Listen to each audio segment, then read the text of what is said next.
First four out here. We got Boise State, Syracuse now in there, according to our Jerry Palm, Seton Hall, and Ole Miss as well. But back to Cuse, though. They get the W. With Jim Boeheim, oh boy. His post-game interview got a little spicy. I think it's hard to go 9-7 in this league. I think it's a difficult league, very difficult. And I think these guys have done a great job this year. Our next question is from but if I had played Jesse and Kadari, we probably would be 22-2 now. I just didn't see that. I couldn't figure that out by myself. After 45 years, I need a reporter to figure that out who's never played basketball and is 5'2".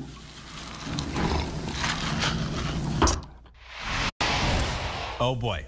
That got interesting. Matt Norlander checking in now. I don't know what it is about the ACC great coaches, Coach K, Roy Williams, now Jim Boeheim, getting a little spicy there, taking a jab at a reporter. What did you see as what the kids call nowadays the smoke from Boeheim there? Yeah, listen, I never played college basketball, so hopefully I'm allowed to talk about Syracuse on this segment. I'm 6'3", so maybe I'm in the clear in the eyes of Jim Boeheim. It's completely unnecessary there. Come on now. Mark Few has never played college basketball. He's like 7 inches shorter than me, and he's about to take Gonzaga to the tournament for like the 21st straight time. I think he's learned a thing or two. So Jim Boeheim, a little bit out of pocket there. Listen, though, he gives us 1 to 2 viral press conference moments. It's good to know that Jim Boeheim doesn't need reporters in the room to act like a jerk, by the way. Hey, he's got the team in a decent position right now. They're not in the field yet. This was a necessary win to keep their at-large hopes alive. I'm a little more of a seller on them in the overall hierarchy than Jerry Palm, Brandon. Only 1 win in the quad, 1 realm. That's not going to get it done. I would recommend Syracuse at minimum make the ACC tournament semifinals at minimum. I don't think they'll have a realistic shot at getting in if they don't at least get to that point. Might need to win that one and make the ACC title game to really secure it. But that's where I find them right now. It is an interesting team. And Kadari Richmond, who, by the way, was one of the players Boeheim was referencing, he's really good. He's a freshman. He's raw, but I think he'll be drafted into the NBA at some point. All right, we'll see how that pans out for them. Seton Hall, by the way, 3 straight losses, some bad losses there, 13-11 on the year. When you look at their chances, are they in or out, or is it kind of getting danger zone where we might not see them in March? Yeah, it might be the biggest seller on Seton Hall you'll find in college hoops media. I just don't think that the wins are there. I would not have them in the first 4 out. I would have them on the back end of the next 4 out. At this point, Seton Hall, I mean, it did almost nothing in the non-conference. Iona, Penn State on the road, Wagner.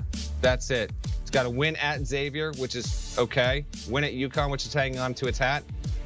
Brandon, I just don't see it. I haven't seen it in a while.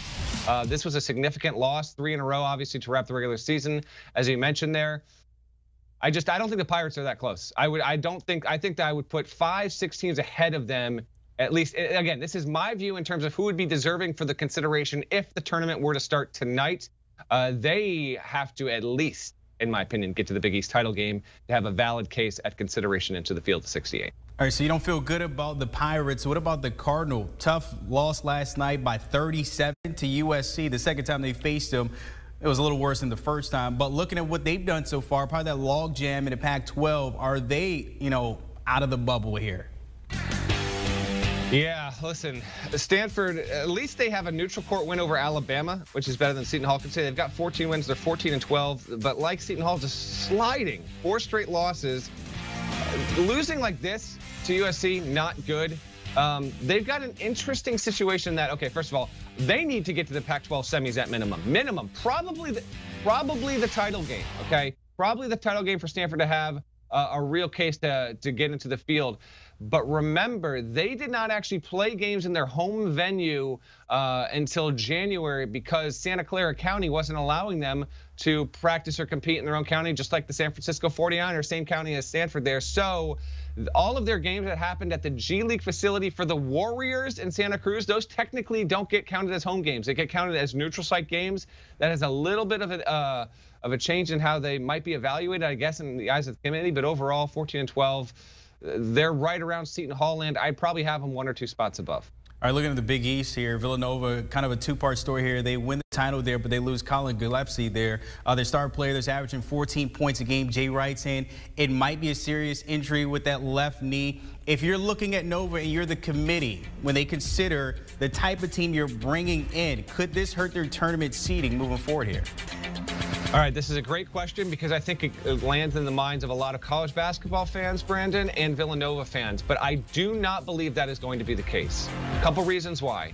One, we are going to see Villanova for sure at least once without Gillespie this weekend at Providence. We already know he's not playing in that game. We await the MRI results, and that'll the report will come out either later on Thursday or Friday at the latest. Jay Wright refused to speculate, which is the right move. He refused to speculate as to whether or not Gillespie would be available for the Big East tournament or the NCAA tournament. But if he's done for the year, that means Villanova will also play a minimum of one game in the Big East tournament, probably two. It's probably going to win one without Gillespie. And if it does, in fact, win one without Gillespie, I would not anticipate that Villanova's seed would be impacted by his injury, primarily because he is not one of the 2 or 3 greatest players in college basketball. He is not a National Player of the Year frontrunner. He is not Kenyon Martin going down in Cincinnati's final game in the year 2000 when Cincinnati was projected to be a 1 seed, and then the committee accurately decided we want to reward this team for what it's done, but we also acknowledge it's not the same team without him, dropped him to a 2.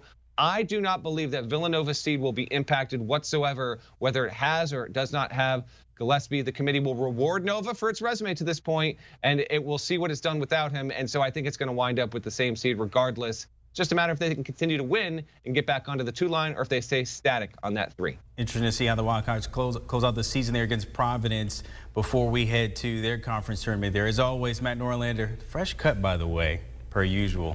Thanks for checking in. Don't forget the Eye on College Basketball podcast. If you didn't check it out yesterday, him and Gary Parrish put together a long 6-minute introduction, kind of encapsulating what happened when everything shut down leading up to the March Madness. Got to check it out. Download and subscribe and give the fellas a listen. Want a sports network that delivers everything that matters about the game? The highlights, the picks, the instant analysis. No yelling, no fake debates, no politics. Hit the subscribe button and never miss a moment.